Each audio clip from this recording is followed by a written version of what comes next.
Direct BTC सरकारा बिथांमोनखौ direct permanent साख्रि होनानै बिथांमोनखौ लादों, एबजर्ब खालामदों। दा बेवहाय जों दुखु मोनदों। मानो दुखु मोनदों होनबा जोङो 2012 मायथाइनिफ्रायनो बा 2013 मायथाइनिफ्रायनो जोङो चिरां जिल्ला बा बिभिन्न जोंनि बिटिएडिनि माखासे जिल्लाफ्राव जोङो खामानि मावगासिनो दङ। मोजाङै मोजां जों फरायसालिखौ जों सार्भ खालामगासिनो दं, सेवा खालामगासिनो दं। नाथाय दिनै जों नुफैबाय जायफोर सेवा खालामदों बिसोरखौ नक्साट खालामनानै जोंखौ एंगारनानै जोंखौ इनजास्टिस खालामनानै नै दाख्लैहाय 28 थारिखआव जायफोर थालांनाय, जायफोर क्वालिटियाव थालांनाय, मेरिट लिस्टआव थालांनाय बिथांमोनखौ डाइरेक्ट पार्मानेंट होनायखौ जोङो खोब दुखु मोनदों। आसाम सरकारनियाव जों दिनै नुनो मोनदों गोबांबार बिसिनाव माने पार्मानेंट साख्रि, कन्ट्राक्चुवेलनिफ्राय पार्मानेंट साख्रि होनायखौ जों मेलाबार नुदों। नाथाय जोंनियाव मा रहस्य जों मिथिनो थाङा। जों मिथिगौ खिन्थु सरकारनिफ्राय बा स्टेट गभर्नमेन्टनिफ्राय जोंनि बिटिसि सरकाराव फैनो एसआइउ एप्रुभेल एथ'खिनि हाजार फैयो होननानै जों खोनायो। जों बेखौ मिथियाबो माबायदि गभर्नमेन्टनि सिङाव माबायदि दङ। जों एसे कर्मरत, जों बयबो माने साख्रिसो मावो नालाय जों बेफोर अफिस कासारियाव जों थांनो एथबां सम मोना। नाथाय जों दिनै मिथिदों जाहाथे जोंनि प्रेजेन्ट सरकारा जों जेथु बुंदोंमोन परिबर्तन, जों परिबर्तन खालामगोन, सोलोंथाइनि फारसे परिबर्तन खालामगोन, बायदिसिनानि फारसे जों परिबर्तन खालामगोन जेथु होनदोंमोन। बेनिखायनो जों ओरैबायदि परिबर्तन जाजानो लुबैयो जाहाथे जोंनि नैबे बिटिसि एलेकायाव जाहाथे मोनसे मोजां सोलोंथाइनि परिबेस जाहाथे फैयो, मोजां फोरोंगिरि थिसननायनि गेजेरजों बेखौनो जोङो सरकारनिसिम खावलायनाय जाबाय। माखासे गभर्नमेन्टनि डेभेलपमेन्टआव खामानि होबा नोंथांमोनखौ लेंहरनानै बिराद पेपार मिडिया बिराद होयो, जों नुबाय थायो।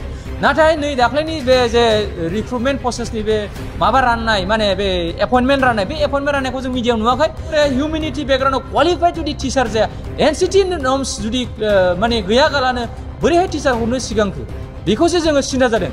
हिउमेनिटी बेकग्राउन्डआव जुदि हरोबा जोंनि गरिब गुन्द्रानि फिसाफोर फरायनाय बे गभर्नमेन्ट स्कुला मा जागोन? मोननांगौ बयबो राइट, आनइमप्लयमेन्टआ बारायगासिनो दं, साख्रि मोननांगौ बेखौ राइट। नाथाय जों बिसोरनि एगेन्स्टै जों खुनु हेंथा गैया। हेंथाया जाबाय जोंना प्रसेस, आरो जोंखौ बोरै नक्साट खालामनानै बोरै बिथांमोना साख्रि होखो।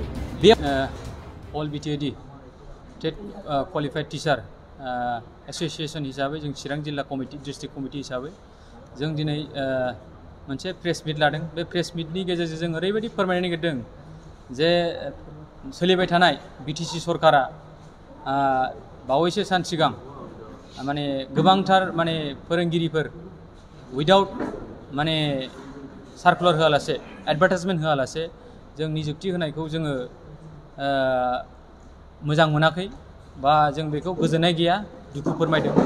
जों 2012 मायथाइनिफ्रायनो 2013 बा बे गोबांथार बोसोराव जों बोसोर जोङो टेट टिचार हिसाबै जोङो कन्ट्राक्चुवेल टेट टिचार हिसाबै जोङो फोरोंबोगासिनो दङ। दा दिनै जों नुफैबाय जे जोंनि प्रेजेन्ट जे बिटिसि सरकार, बे बिटिसि सरकारा 1999 आव साख्रि मोननाय ना मानायनो बिथांमोनखौ फेस वाइसआव पार्मानेन्ट सोगासिनो दङ। आरो बेल' नङा, 2013 मायथाइयाव जे कन्ट्राक्चुवेल टेट टिचार हिसाबै निजुक्ति मोनि माखासे मेरिट लिस्टआव थालांनाय, जायखौ बै समाव बिटिसि सरकारा 6 मान्थ मोनसे नामाकरन होनानै बिथांमोनजों 8000 बा माबा मोनसे सेलारि होनानै बिथांमोना मोनसे प्रक्रिया स्टार्ट खालामदोंमोन। दा बै बिथांमोनाबो फैयै 2019 मायथाइयाव बा 2017 मायथाइयाव बिथांमोना कन्ट्राक्चुवेल टेट टिचार हिसाबै माखासेया बेवहाय निजुक्ति लानो हादोंमोन बा साख्रि लानो हादोंमोन। आरो बिनिनो माखासेया थालांदोंमोन, मेरिट लिस्टआव थालांनाय माखासे थालांदोंमोन। दा बे थालांनायफोरखौ नै दाख्लै 28 जे मार्च 2023 बेवहाय मा खालामदों, डाइरेक्ट बिटिसि सरकारा बिथांमोनखौ डाइरेक्ट पार्मानेंट साख्रि होनानै बिथांमोनखौ लादों, एबजर्ब खालामदों। दा बेवहाय जों दुखु मोनदों। मानो दुखु मोनदों होनबा जोङो 2012 मायथाइनिफ्रायनो बा 2013 मायथाइनिफ्रायनो जोङो चिरां जिल्ला बा बिभिन्न जोंनि बिटिएडिनि माखासे जिल्लाफ्राव जोङो खामानि मावगासिनो दङ। मोजाङै मोजां जों फरायसालिखौ जों सार्भ खालामगासिनो दं, सेवा खालामगासिनो दं। नाथाय दिनै जों नुफैबाय जायफोर सेवा खालामदों बिसोरखौ नक्साट खालामनानै जोंखौ एंगारनानै जोंखौ इनजास्टिस खालामनानै नै दाख्लैहाय 28 थारिखआव जायफोर थालांनाय, जायफोर क्वालिटियाव थालांनाय, मेरिट लिस्टआव थालांनाय बिथांमोनखौ डाइरेक्ट पार्मानेंट होनायखौ जोङो खोब दुखु मोनदों। बेनि थाखायनो जों बे प्रेस मिटखौ लानाय जादों।